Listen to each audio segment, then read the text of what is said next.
자, 표본 평균 정규분포 문제 중에 두 스타일이 있다고 했습니다.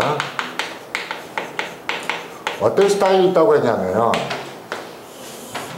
X라고 해놓고 여기에 뭐라고 쓰냐면은 M이라고 쓰고 여기에 표준 편차를 쓰는 이런 문제가 있고, X바라고 해놓고 여기에다가 M이라고 쓰고 여기에다가 표준 편차 나누기 루트 M으로 쓰는 이런 게 있다고 했습니다. 이 두 개의 의미를 우리가 조금 알아봅시다. 자, 뭐냐면은 주목하세요. 금방 끝납니다. 뭐냐면은 말이 복잡해요. 평균에는 굉장히 많은 종류가 있어요. 평균이라는 단어는 그냥 평균도 있고 모평균도 있고 표본 평균도 있고 또 뭐가 있냐면은 X의 평균도 있고 심지어는 표본 평균의 평균도 있습니다. 그러니까 평균이라는 단어가 보인다고 해서 여러분들이 옛날에 어릴 때 알던 다 더해서 N으로 나눈 거 이렇게 생각하면 곤란하다. 평균이라는 단어는 굉장히 다양한 곳에 쓰인다. 이게 중요한 거. 자, 지금부터 요걸 조금 요 개념을 이해해 주시면 됩니다. 이 개념이 뭐냐 이거는 이해하지 마세요. 뭐 어떻게 다르냐. M이라는 게 있고 보통 얘는 모평균입니다. 모평균은 모든 샘플을, 그러니까 예를 들어서 전교생을 조사한다 그러면 전교생의 평균 점수를 조사한 거예요. 자, 이런 거 할 때 평균이라는 단어에 집착하지 말고 신경 써야 될 거는 전교생의 평균 점수를 내면 여러 가지 숫자가 나올까요? 한 가지 숫자밖에 안 나옵니다. 확정된 값이라는 게 중요합니다. 요거는 모표준 편차라고 합니다. 뭐 제곱하면은 모분산이고, 전교생의 점수를 가지고 표준 편차를 조사해도 한 가지 밖에 안 나올 겁니다. 자, 한 가지 값이 나오는 거는 수학적으로 뭐야? 상수입니다. 그냥 어떤 숫자, 우리가 모르는 어떤 숫자일 뿐이다. 자, 그런데 X라는 것이 정확히 뭐냐면은 전교생이 있기는 있는데 그 중에서 어떤 한 명만 뽑았을 때 나타날 수 있는 점수입니다. 그러면은 이 X는 한 가지 값을 갖겠어요? 여러 가지 값을 가질 수 있겠어요? 한 가지 값을 갖겠어요? 여러 가지 값을 가질 수 있겠어요? 여러 가지 값을 가질 가능성이 있다. 왜냐면은 각각의 점수가 다 다르니까, 그렇지? 그래서 얘는 여러 가지 값입니다.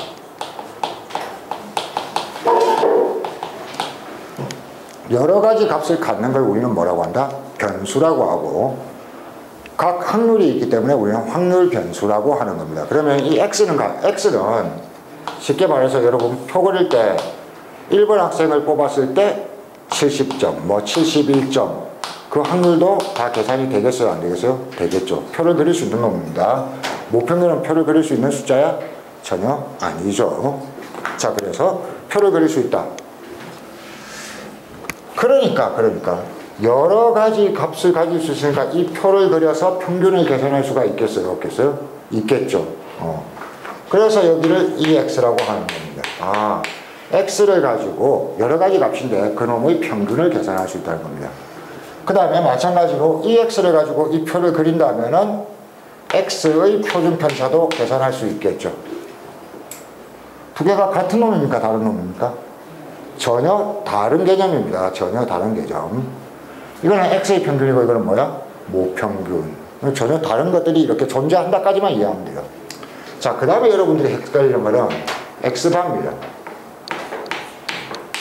X바는 전체의 평균이 아니고 일부분의 평균입니다. 예를 들어서 전교생이 있는데 10명만 가지고 뽑아서 평균을 냈다고 치자. 왜 그런 짓을 하는지는 신경 쓰지 말고, 중요한 건 뭐냐면은 어떤 10명의 평균이 일정한 값을 가질까? 그때 달라질 수 있을까?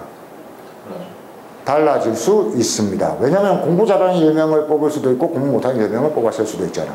그러니까 얘를 우리는 뭐라고 부르냐면은, 부르기는 표본 평균이라고 부르지만 실제로는 평균이지만 얘하고 굉장히 다른 성질을 가져요. 얘는 한 가지 값밖에 가지지 않는데 얘는 여러 가지 값을 가집니다.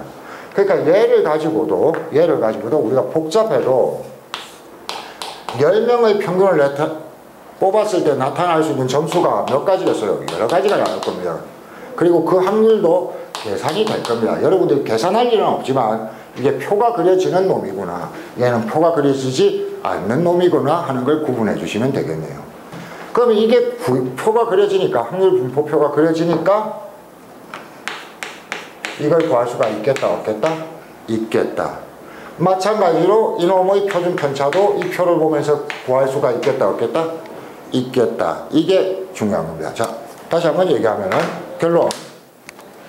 어떻게 그려지는지 여러분들이 신경 쓸 필요 없어요. 여러분들이 신경을 쓸 필요가 없고, x와 x바가 있는데 표본 평균이라는 놈이 모평균하고 비슷한 놈이 아니고 표본 평균은 x하고 비슷한 놈이다. 왜? 여러 가지 값을 가질 수가 있으니까. x를 가지고도 표를 그릴 수 있고 x바를 가지고도 확률 분포표를 그릴 수 있다. 그러다 보니까 x를 가지고 평균을 낼 수 있다. 그래서 이걸 뭐라고 부른다? x의 평균. x바를 가지고 평균을 낼 수 있다. 그래서 뭐라고 부른다? 표본 평균의 평균이라고 읽습니다. 그 다음에 x를 가지고 표준 편차를 내면 x의 표준 편차, x바를 가지고 표준 편차를 내면 x바의 표준 편차.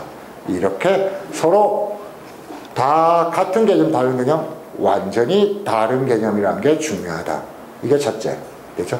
그리고 제가 여러분들이 기억해야 될 거는 변수인데 확률 변수들이고 그놈들의 평균과 표준 편차를 구할 수 있는데 그게 모평균과 같은 개념은 아니다. 이게 첫째. 두 번째는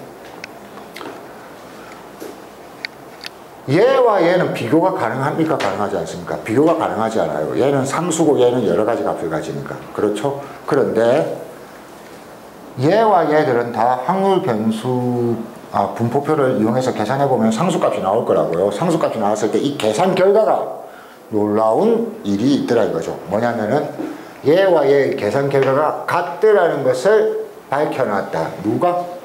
통계학자들이. 얘도 얘하고 같더라는 걸 밝혀놨다는 겁니다. 우리는 이 결과를 이용할 줄 알면 됩니다. 그 다음에 얘와 얘가 같다는 것도 밝혀놨다. 그런데 놀랍게도 표본 평균의 표준 편차는 모표준 편차와 다르더라는 게 중요한 사실. 다르지만 관련은 있더라. 어떤 관련이 있냐면 모표준 편차를 뭘로 나눈 거랑 같더라? 루트 n으로 나눈 거랑 같더라. 표본의 크기에 루트 씌워서 나눈 거랑 같더라. 이게 결론입니다. 그러니까 이걸 닥치고 이걸 외우세요. x라는 놈이 있는데 x로 표 그려서 만드는 게 2x 시그마 x. x바가 있는데 이걸로 표 그려서 만들 수 있는 게 2x바 시그마 x바. 근데 이놈들이 모평균과 같은 값을 가질 때도 있고 모표준 편차와 같은 값을 가질 때도 있지만 다른 값을 가질 때도 있더라. 이까지만 기억을 하면 끝. 자, 그래서 그게 무슨 말이냐면은 여기서 다시 한번 가봅시다. 우리가 이거 풀 때 말이야, 제가 여기에 평균 쓰라고 했죠. 근데 사실은 여기는 평균의 자리가 아니고 x니까 x의 평균 자리입니다. 그런데 우리가 알기로 조금 전에 배운 대로 x의 평균과 모평균은 어떠라는 거? 같더라는 걸 알기 때문에 이걸 쓰나 이걸 쓰나 상관없다는 얘기. 두 번째는 여기도 제가 표준 편차를 표시하라고 했는데 정확히 얘기하면은 모표준 편차가 아니고 x의 표준 편차를 써야 됩니다. 그런데 조금 전에 배운 것처럼 x의 표준 편차가 모표준 편차랑 같더라는 걸 알게 됐기 때문에 이걸 쓰든 상관없다는 얘기. 근데 이거는 어떻게 차이 나느냐? 여기는 정확히 누구를 써야 되는 자리냐면은 EX의 평균을 써야 되는 자리입니다. X바의 평균을 써야 되는 자리입니다. 근데 이게 이거랑 같더라는 걸 조금 전에 배웠기 때문에 이걸 쓰면 되고, 여기는 본래 뭘 써야 되냐면은 이놈의 표준 편차, 즉 표본 평균의 표준 편차를 써야 되는 자리인데 그게 모평균이랑 같지 않고 이런 관계가 있더라를 조금 전에 배워서 전혀 다른 그림이 나온다는 겁니다. 자, 그러면 이걸 이용하면은 18번, 19번 이런 것들이 굉장히 쉬워지는 겁니다. 자, 19번에서 간단하게 이 개념을 물은 겁니다. 문제 19번은 X바의 평균을 구하라고 했어요. 그럼 조금 전에 배웠어요. 표본 평균의 평균은 뭐라고 해야 돼요? 모평균과 같아요, 달라요? 같죠. 그러니까 문제에서 모평균이 얼마? 50 이렇게 모였습니다. 자, 그 다음에 x바의 표준 편차는 모표준 편차를 루트 n으로 나누면 돼요. 그런데 보시면은 모분산이 얼마? 9니까 여기가 얼마가 돼? 3 되고 표본의 크기가 얼마? 16이니까 루트 16. 그래서 4분의 3. 그러니까 조금 전에 그 성질을 그대로 쓴 겁니다. 이렇게 하면 된다는 거. 자, 그런데 20번이 진짜 중요합니다. 봐요. 이건 조금 전에 그 성질에 대한 확인이고 20번 한번 보겠습니다.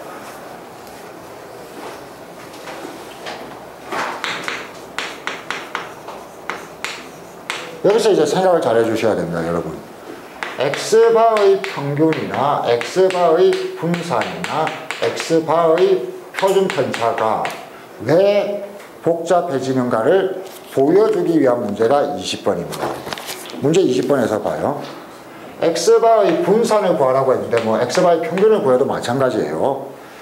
1, 2, 3이 한 장씩 적혀 있는데 어떻게 했냐면은 크기가 3인 표본 평균을 x바라고 하자. 이놈의 평균을 구하라.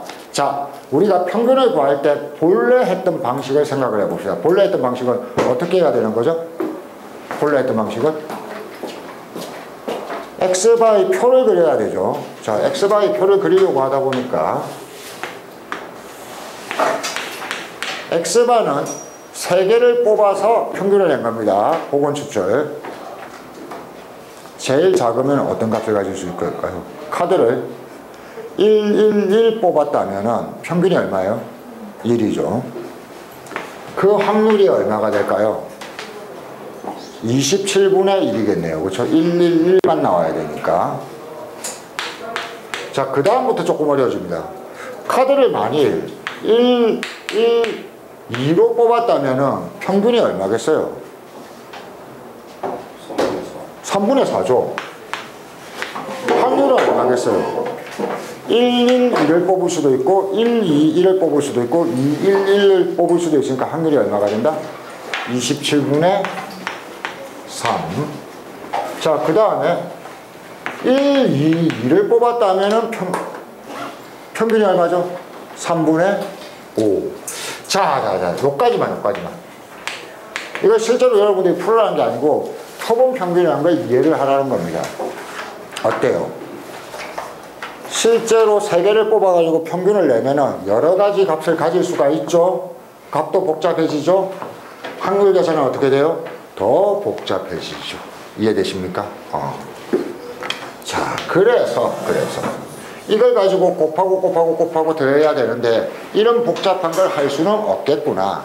대신에 우리는 x바의 성질이나 요걸 분산을 구하라고 했죠.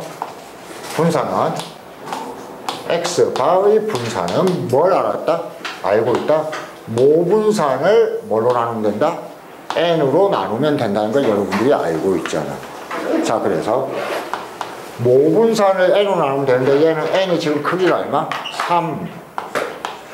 그 다음에 모분산은 또 배웠어요. 모분산은 뭐랑 같다? x의 분산이랑 같다는 걸 알았습니다. 자, 여기서 이제 이게 전환이 되는 거예요. 본래는 x바의 분산을 구해야 되는데 x바의 분산을 구해서 x바 구하기 위해서 표를 그리면 어때? 완전 복잡하다. 그런데 우리가 조금 전에 배운 관계에 의해서 x바의 분산은 x의 분산을 표본의 크기로 나누기만 하면 되니까 x의 분산, 이게 굉장히 쉽고 좋은 놈이라는 걸 우리가 생각하면 돼요. x의 분산이란 뭘까요? x는 어떤 거야? 한 개를 뽑았을 때 나타나는 일입니다. x는 한 개를 뽑았을 때 나타나는 일.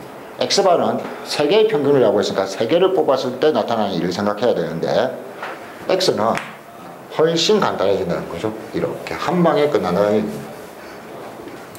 만일 여기서 3번이나 뽑지 않고 한 번만 뽑았다면 이제 x바가 아닌 x를 조사한다면 1이 나올 확률이 얼마? 3분의 1. 2가 나올 확률이 얼마? 3분의 1. 3이 나올 확률이 얼마? 3분의 1 이렇게 되는 거죠. 이렇게 돼버리면 x의 평균 계산하는 것도 쉬워요, 어려워요? 엄청 쉬워요. 3분의 1 더하기 2 더하기 3이니까 2. x제곱의 평균을 내는 것도 굉장히 쉽습니다. 3분의 1, 4, 9를 이용해서 하면 되니까 14. 그럼 x의 분산은 얼마가 되냐면은 3분의 14 빼기 2의 제곱 4. 3분의 12 그러면 3분의 2. 그래서 이 3분의 1을 여기에 대입해 주기만 하면은 우리가 원하는 x바의 분산을 구할 수 있었다. 이렇게 됩니다. 결론적으로 x바의 분산은 실제로는 표를 그려서 구해야 되는데 그렇게 하려면 너무 복잡하기 때문에 어떻게 한다? x의 분산을 이용해서 써주면 된다. 모분산이 주어진다면 모분산으로 처리해도 된다. 이런 관계를 얘기한 겁니다.